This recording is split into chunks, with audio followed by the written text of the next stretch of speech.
Hello Philippines and all over the world. At ngayong araw ngayon ito mga Kajulaga, gabi na. Ayan, pauwi tayo sa atin at ituturo ko kayo sa sa aking biyahe pag uwi. Isasama ko kayo. Yan, bibidyuhin natin yung mga matadaanan natin, kung gaano kalayo yung binabiyahe natin araw-araw papunta rito at pabalik doon sa bahay namin. Kasama nga rin pala natin sa Astril sa ating biyahe sa pang-araw-araw mga Kajulaga.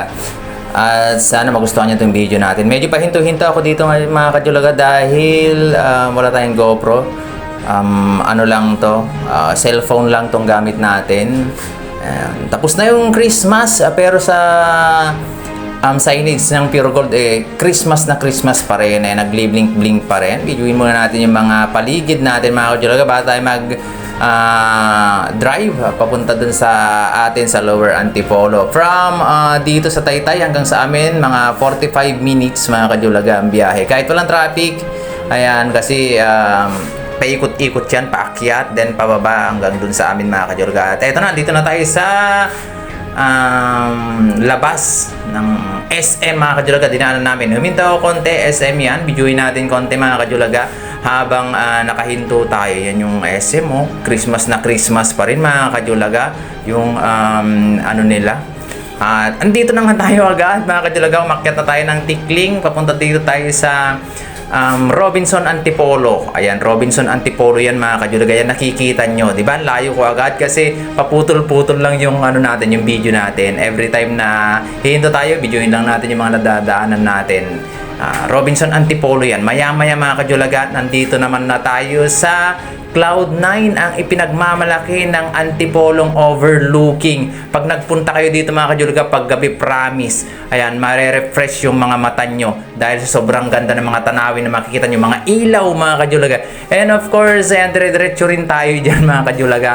Dito na tayo sa amin sa Pagray Hills mga Kajulaga, at umorder nga ako ng, bumili muna ako ng manok mga Kajulaga dahil may ulam na daw sa amin, gulay, kaya manok na lang ang binili ko dyan para kasama sa ating ulamin mamaya. Binidyo-video ko muna. Masarap din naman yung mga manok dyan, Kajulaga, pag kasi marami na akong binibilan na manok pero masarap yung manok talaga dyan.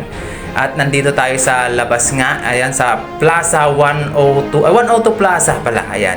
Tignan nyo, yung mga Julaga natin dyan sa Pagray Hills, ayan, dito sa Antipolo, shout out sa inyo, shout out sa lahat ng mga nakakapanood dito. At maraming salamat mga Kajulaga sa mga panonood nyo dito sa video natin na may i-share natin. At huwag nating i-skip yung ads na para makatulong sa amin mga Kajulaga. Maraming salamat po. At dito na nga ako sa labas kasi tumawid muna ako si Astril. Ipinarada ko dito sa sa may bakery, sa pinagpaparadaan ko kasi kung ano-anong binibili ko dun sa tawid, tapos dito sa tabi. At nandito na nga ako sa bakery na pinagparadaan ko kay Astril. Dito rin ako bumibili ng tinapay. Masarap yung mga tinapay nila rito.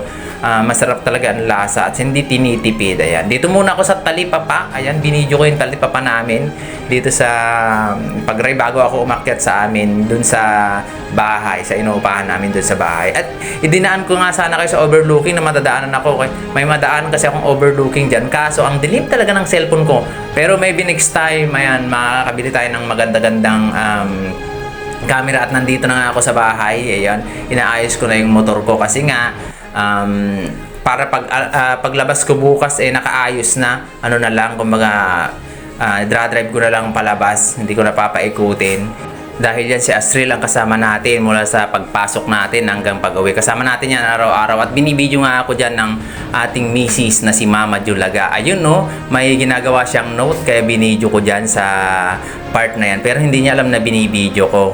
Ayan, marami kasing ginagawa yan. At eto naman yung anak ko, ayan, may drawing siya at nanonood na siya ng Hunter x Hunter pero ayaw nang magpa-video kaya ganyan lang, tinatakpan niya yung mukha niya. At eto naman yung bunso ko mga Kajulaga, gumagawa ng assignment. Napakasipag gumawa ng assignment talaga yung mga yan. At eto naman, yay! Thank you so much mga Kajulaga, maraming salamat po!